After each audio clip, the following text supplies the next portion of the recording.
All right, not long ago, House Republican leaders talking about the January 6th committee. Congressman Steve Scalise accused House Speaker Nancy Pelosi and the committee of living in the past. He says the country needs to focus on the future and the economic challenges facing the American people.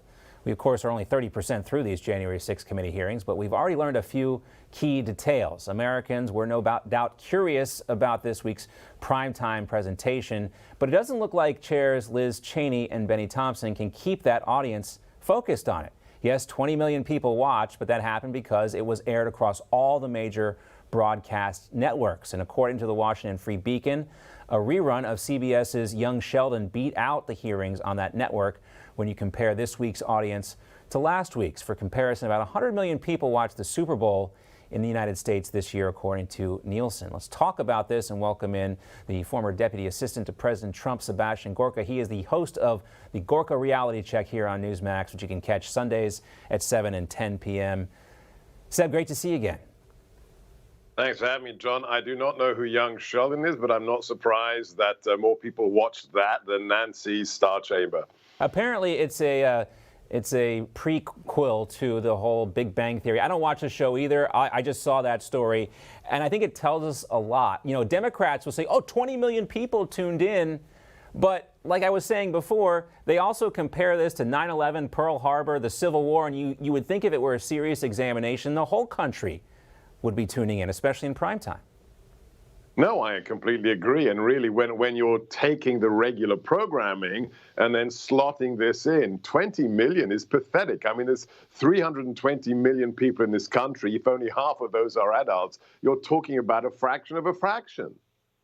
I want to play a clip for you from Liz Cheney yesterday. Here's what she had to say. They came to Washington, D.C. at his request. They marched on the Capitol at his request.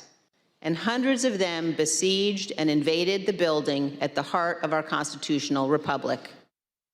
Now, I'm actually telling people they should pay attention, Seb, because it reminds us again of how little they actually have on President Trump. And you can't just, dismiss this and say there's nothing here. It's important that people watch this because that was supposed to be the smoking gun that they had yesterday at the hearing, but there's nothing new here. Have you seen anything at all that's new to you?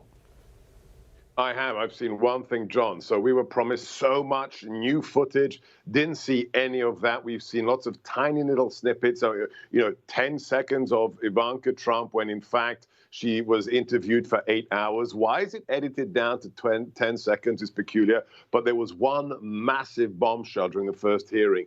That audio testimony from that disgrace to the U.S. Army, that overweight fake General Mark Milley, who said that the vice president on January 6th repeatedly called him and gave the Pentagon and the acting Secretary of Defense and the National Guard orders. That's very strange. As somebody who served in the White House, as somebody who was a DOD civilian for 5.5 years, I want all the viewers to understand the vice president is not in the chain of command. The vice president, not the commander-in-chief. It was illegal for him to give orders. If what Mark Milley said was true, there was an insurrection on January 6th, and it was instigated by Mike Pence. Do you think Republicans, if they do take back control of the House, should keep the committee or reform a committee with some Republicans on it, like Jim Jordan and Jim Banks, that can get to the bottom of stuff like that?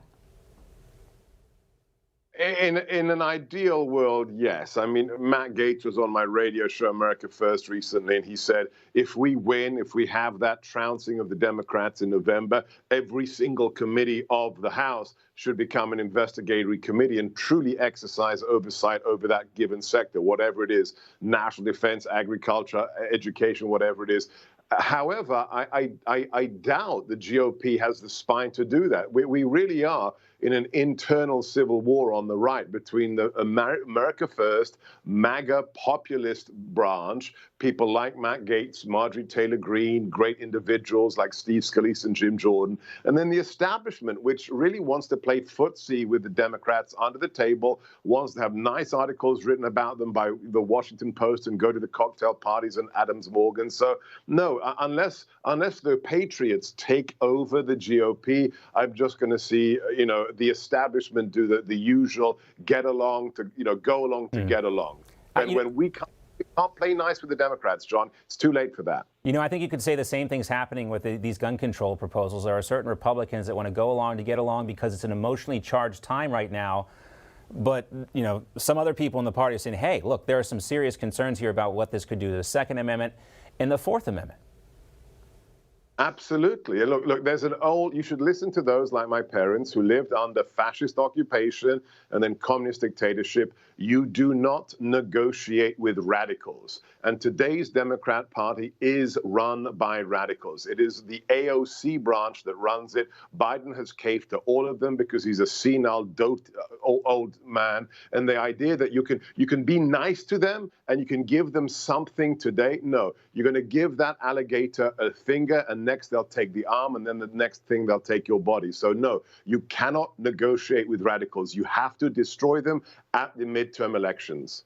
Let's go back to the committee. It doesn't seem like the chairs, Benny Thompson and Liz Cheney, can agree on the next steps here. Thompson says the January 6th committee will not refer Donald Trump for criminal charges to the DOJ. Liz Cheney says, hold on, not so fast. Here's what she tweeted. The January 6th committee has not issued a conclusion regarding potential criminal referrals. We will announce a decision on that at an appropriate time. So there seems to be some conflict within the committee as well. Well, that's fascinating. She may be there as a putative Republican, although she is a Democrat today, clearly, and she will be primaried out of existence. But the fact that the fake Republican that is the highest ranking fake Republican is countering the Democrat chairman who's been in Congress since, 1997 or something. This shows you that sooner or later, John, the revolution eats itself. And for them to be just a third way through the hearings and they can't even agree as to what the goals of the commission are, that's just delicious to watch. I also want to talk to you about this because they had to delay tomorrow's hearing until Thursday, and apparently that's because some of the staff members are overwhelmed from editing the video. There's too much going on here. They can't handle it.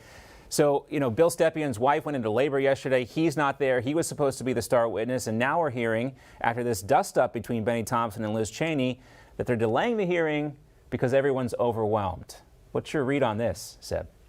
I guess the year and a half that they've had and the people who they've illegally sequestered from the Department of Justice, negating the separation of powers, weren't enough. How strange. One thing I'd like to know, really, I'd like an answer to, maybe Liz, fake Republican trainee, can tell us, why are all of these star witnesses, the police officers who praise themselves, Stepien, everybody else, why aren't they sworn in, John? Isn't that weird that the witnesses for this amazing committee aren't being sworn in? That's a little bit strange, if you ask me. That's something I'll admit I missed the forest for the trees on that one because you're so just accustomed to seeing that as part of the precursory elements of this. But that is an important point, too.